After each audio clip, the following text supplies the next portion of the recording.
Connecting, connecting. There we are. There we go. Learning all this new technology. You see, we all are. And I'm fighting mosquitoes here in my backyard. Looks nice though. Yeah, I can't complain. Miami weather. You know how it is. Yep. Jesus, I'm gonna need some off. A lot of mosquitoes, huh? Yeah, lots of mosquitoes. How are you? I'm good. Yeah, just hanging. Everything good in your family? Nothing. I mean, everything cool?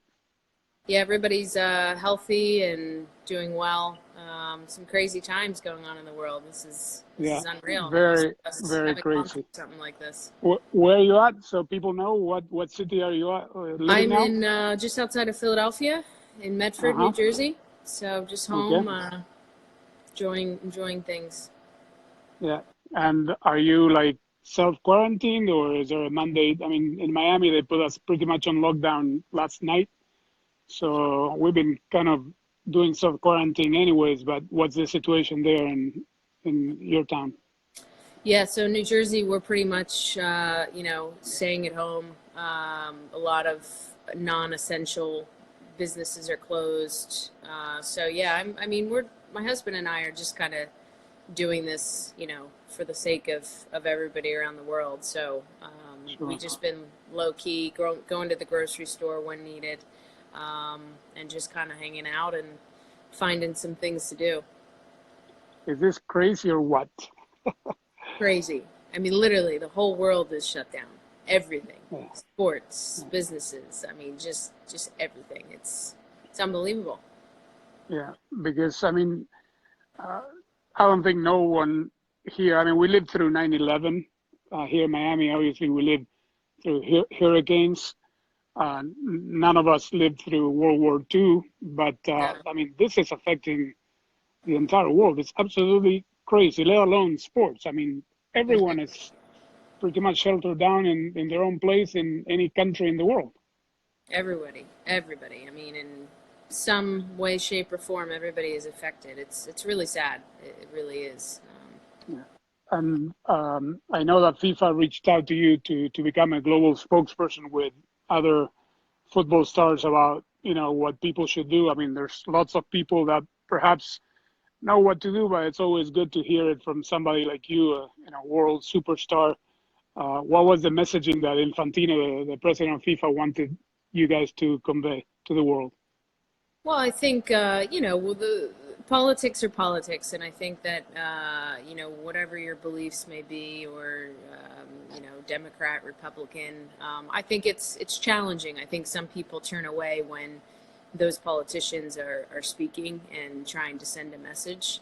Sometimes people don't think it's as serious as it should be.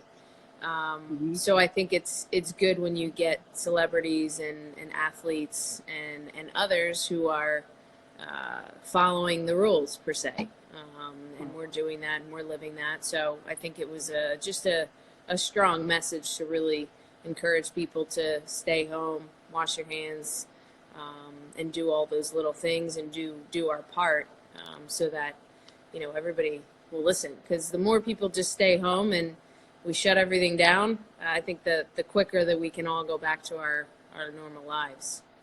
Hopefully.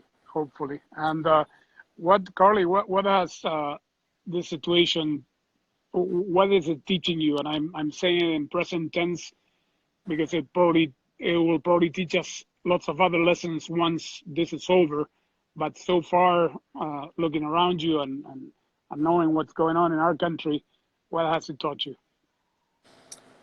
I think a good reminder again to live in the moment, appreciate the beauty of the world, nature, and I've seen more people walking, alone or just with one other person, with that separation of distance. But I haven't seen that. I don't think that many people around the world stop and pause their lives like this. Maybe a day or two here.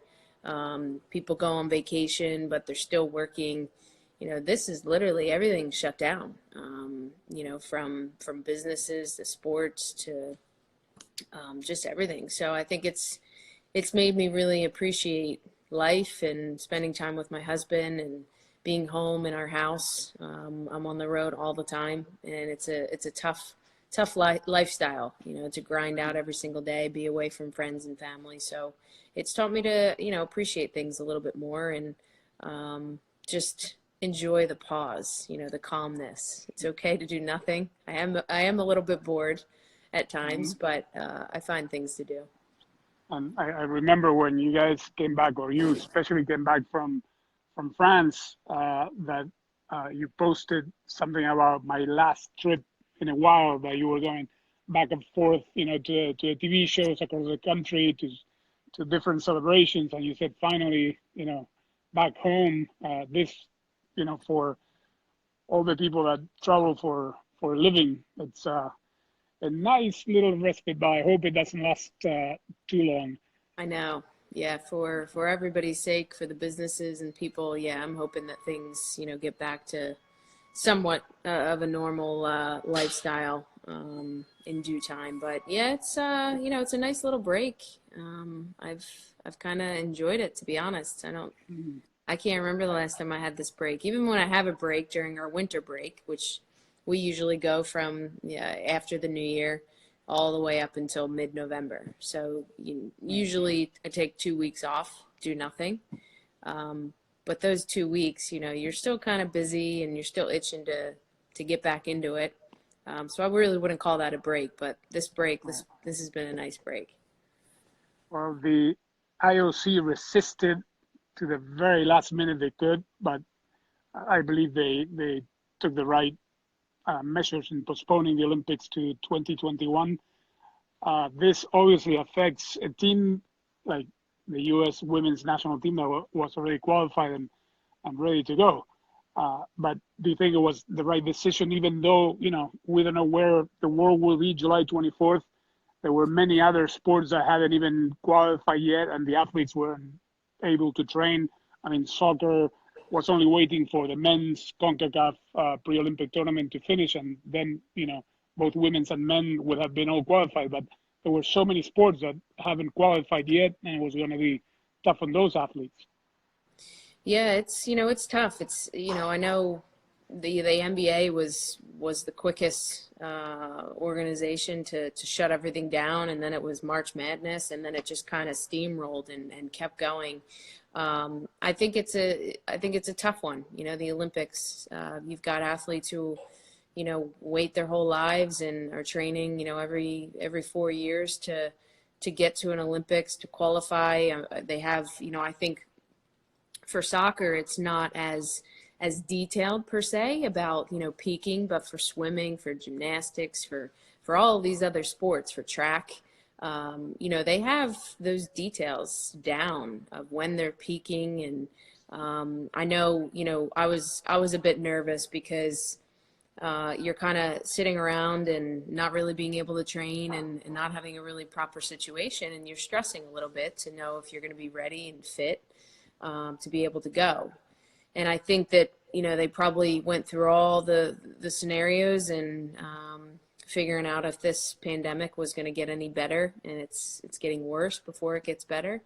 But I do think that they made the right decision. I think, everybody, all the athletes now can take a breath, and they've got another year for those that can still go and train. I'm sure there's some athletes who unfortunately aren't going to be able to do it for whatever reasons, but I was really concerned that it would be canceled. So I'm extremely grateful and happy that it's just happening a year from now. But I think it was definitely. Is it fair to say, Carli, is it fair to say that the postponement of the Olympics for 1 year postponed your international retirement?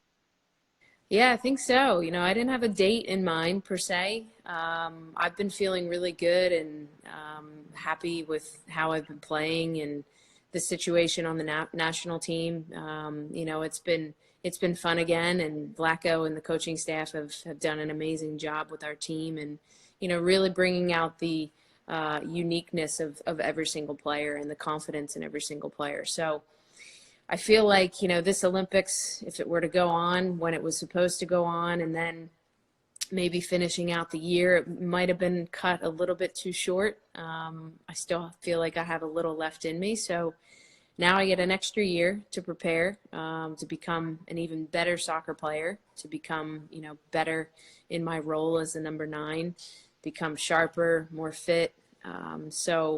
Yeah, it's exciting for me. And I think, I won't know exactly, but I'm thinking that, winning a gold medal with my teammates, and then, finishing and concluding from there would probably be a great way to go out.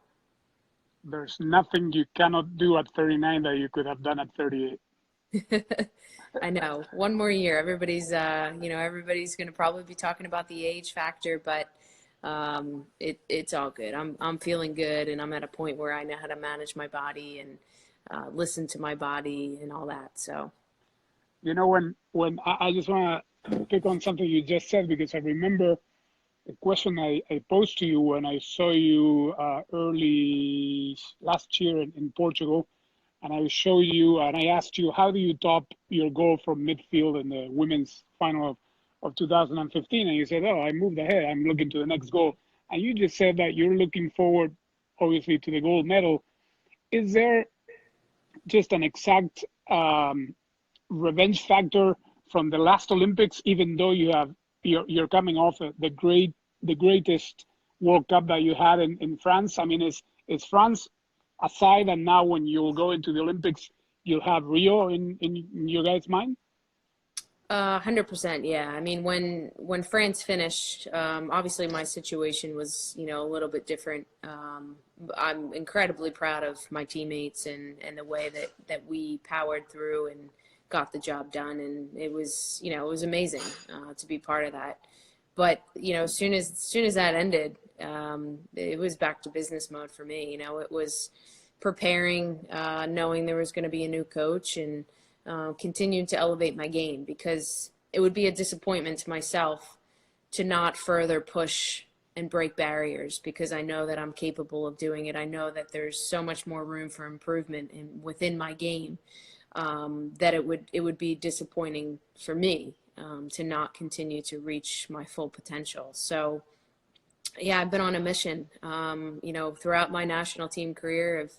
It's now 15 years. I've played as a box-to-box midfielder when I first came on, and then I was, attacking midfielder. I played defensive midfield. I played outside mid. I've played, now moved myself up to being a forward, and I've just reinvented my game within each position, and kind of learned how to be the best that I can be in each position. So it's been fun, and it's kept my brain activated and stimulated with new things to work on. So I still have a lot left in me, and still have a lot left to prove, and just going to keep grinding away, keep getting better every single day.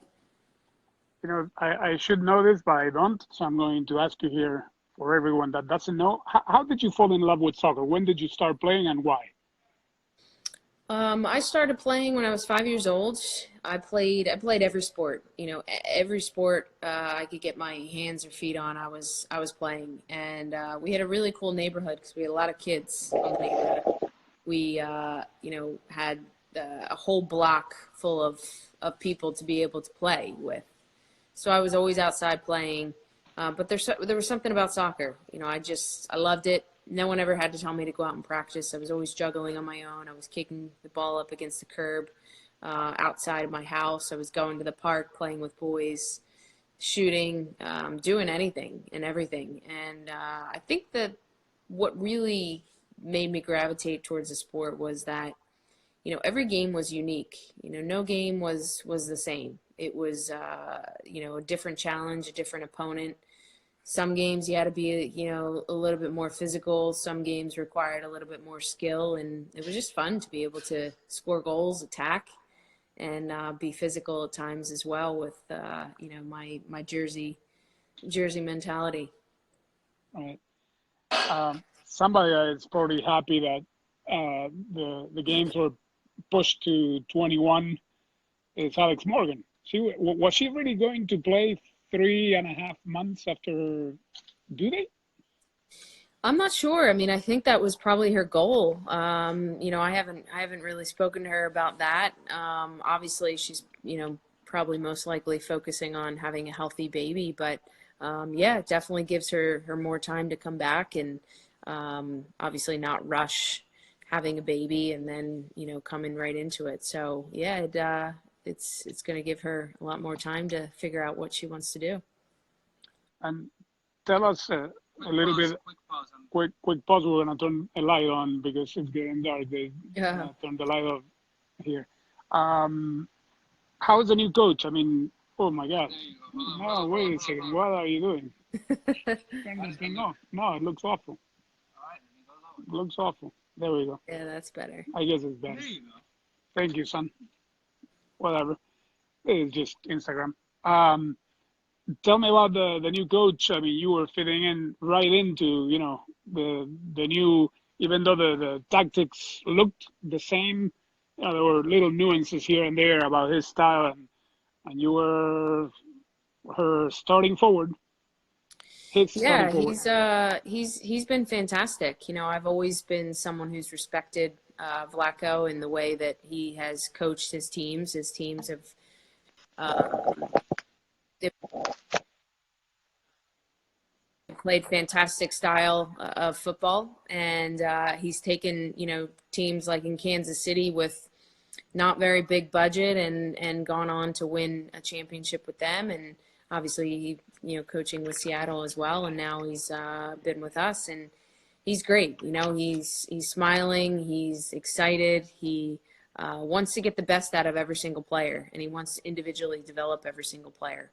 He's very detail oriented, which is fantastic, but then there's a sense of him that gives you the freedom to express yourself. And I don't think that that was quite there in the previous cycle. I think people, you know, had to stand in certain positions and, you know, do certain things, and you really couldn't express yourself, but some could express themselves. Now, I think, you know, it's the license and freedom for everybody to bring out what they do best. And ultimately that's how, you know, you get the best team. But, you know, for me personally, I've enjoyed it. I think the style suits me, the way that he wants our team to press on defense. It's a lot of running for me. But I like hunting people down, and I like, you know, winning the ball back higher up on the field, because then we can go and score a lot easier. So it's been great, and I've been soaking up every ounce of information that he's giving me and the team, and just trying to implement it in my game. How are we doing with time? Do I have two more questions in me? Yeah, sure. Yeah.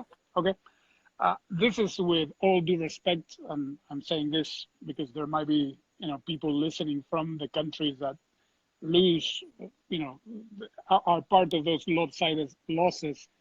You know, usually in CONCACAF, even though, you know, you have 13 goals in the World Cup against Thailand.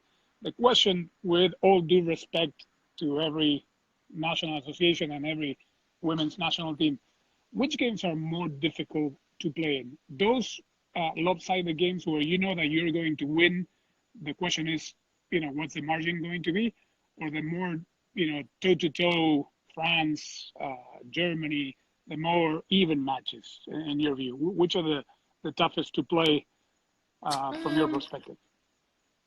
You know, I think it's just you know, it's a mindset that you have to have. I don't necessarily think it's, you know, it's different per se with each game, but, you know, with CONCACAF, you sometimes don't know what's going to happen. You know, at times they threw out a six-back. At times there was every single player from the team inside the 18. They make it challenging. They make it more difficult. And there's a lot of things that you don't expect. So in that regard, you know, playing in a CONCACAF tournament, it is a little bit different. We don't see that on a daily basis with some of the other competition that we play. But, you know, from a mindset from a player, you know, you have to be able to adapt, and you can't lose your cool with referees and the way the opponent's playing. You know, I've learned over the years that screaming at the referee, apologies to all the referees, it doesn't really get you anywhere, you know. So I've made sure that I've gotten better with that, and ultimately that, you know, that keeps your mind focused on the game and the way that you should be played. But yeah, I mean, I think just from the style of the opponents, how they play it, it does pose a little bit of a different challenge that that we know we always are usually going to face in a CONCACAF tournament. And now with VAR, there's no point at yelling at the referee anymore, huh? No, no, I mean, you know, your long toenail can't even, you know, be offsides anymore. So Now you're yelling to the guy in the box, "Hey, you!" yeah, it's Do, crazy. do you like VAR? I do, because I think it's keeping the game honest around the world, especially in the men's game. But there's those, you know, those little bits of offsides that, you know, is just it, you know, a human eye can't even The see. armpit offsides. It's that little hair that's just, you know, creeping over there. But I think in that regard, it's a little too much. But it does, you know, it keeps the players on their toes and keeps the game honest. I think maybe they'll evolve it as they continue to go on. But there has been some unfortunate, you know, goals that have been reversed just because of maybe a little bit of a, you know, a foot is offsides. But Can we do the re-ask of this question you asked me? I have a 3-letter answer to it. yeah, what's your feelings on VAR? I hate it. Anyways, I wonder what the poll of how the men's players around the world like it, and managers and stuff. What do you think? I think I really think it'd be good, you know, for all of the players involved and coaches to, you know, talk it over and go to FIFA and say, okay, this is the way it should be, because, you know, like you say, there are situations, especially in England, right, that are just absurd. Yeah. So once they put down the dates, they're talking about spring, and I don't have any information, but I read an article today in England. I believe they said that they might be thinking about playing the games in the spring. But I guess whenever they are, I guess it's back to the drawing board for the women's national team, and you know, how you prepare to, you know, for that competition, because now it's like, you know, uncharted territory. Yeah, it's, you know, everything is needing to be rescheduled, postponed, pushed. You know, we all don't know when this is going to end and when it's going to be safe to kind of resume all of our normal daily lives. Our 2 April games, which was Brazil and Australia that we were playing, which would have been 2 fantastic games, got canceled. We don't have anything scheduled in May. I believe we have some, we're supposed to have some send-off games, you know, starting in June leading into the Olympics. But then we've got nothing scheduled from July to August. So do they add games there? Is it even going to be safe to play? Our league, NWSL, is supposed to kick off in mid-April. So there's a lot of things going on. I think it's all going to probably be when we go back to normal life, figuring it all out. I thought that I'd have one last January camp and fitness testing this past January, but probably will be doing that again this January. So yeah, it's just, you got to adapt, and it is what it is. I'm just grateful for an opportunity to be able to compete in the games next summer, or whenever they plan it. Whenever they happen. I was looking forward to going back to Japan myself after it would have been 18 years. I was there for the World Cup, obviously, in 2002, and haven't been back since, and always have wanted to go back, and well, we'll push it one more year. My last question, Carli, has to do with the new president of U.S. Soccer. A woman is in charge, a former U.S. women's national team player. What are your thoughts about having Cindy Parlow at the helm? Well, I got the opportunity to play with Cindy Parlow back then when she was Cindy Parlow for, I guess, maybe a couple of camps, and it was great. It was great to be able to play with her, and you know, she was a hardcore competitor. And then I've gotten to meet her, you know, post playing days at some events, some FIFA stuff. She seems like she's, been doing a really good job, and now she's kind of thrown into this role. We had a conversation, recently, and I think, she's excited, she's embracing it, and she was obviously a player as well. So she kind of knows a little bit of our frustrations and kind of wants to be that bridge to help make things better and be a voice. So I think, she hears us loud and clear. I think she wants to make some change and hopefully make it better for everybody. Well, Carli, thanks so much for doing this Instagram live. You'll probably read all the comments as they came in. America loves you. In my view, you're the greatest women's soccer player that I've seen play. Well, I appreciate stay that. safe. Stay safe. And I think you want to say something? Come here. My daughter, my daughter Andrea, that lives in New York, was she down in Miami with you? Yeah. She came down to Miami working from home. She wanted to have the parting shots. I don't know if she'll. Yeah. Here, put your. Just take them off. Yeah, here. I'm jealous you guys are in some nice sunshine down there. Hi there. I know, I'm honestly. Great to meet you. So, hi, nice to meet you. I'm so happy to be here in Miami, away from the chaos in New York, although it's not much better here. I know. New York's getting hit hard. Yeah. Honestly, I just wanted to take this opportunity to say thank you, for being such a champion of women, of athletes, of even as a professional. I'm so inspired by you and individually and as a team and all that you guys have done. Not only in the last year after the World Cup, but I mean, for the last, as long as you've been playing, it's been really amazing what you guys have done for the game of soccer and the game of the world of women and everything, and everything you guys have done to change how every, little girl thinks, in this world and how we grow up. And it's amazing. I've seen it in New York and Miami, and I hope to keep seeing you guys, a lot of you guys, in the future. Yeah, well, I appreciate it. Yeah, it means a lot, and I always enjoy talking with your dad. He's great, and I'm glad. Big fan of his. So yeah. Yay. Well, that's it. Well, stay healthy. You too. I will pass the headphones over. I just realized you could have kept one in to hear. Okay. Cool. Thank you so much, Carli. No problem. Great chatting. Stay healthy. Now I gotta learn how to use this earpods because people have been saying that I've been using them wrong for whatever. I really thank you from the bottom of my heart. You spent half an hour on this Insta Live. All the best and be safe. Appreciate it. Yeah. Take care, and I'll see you soon. You too. Bye-bye.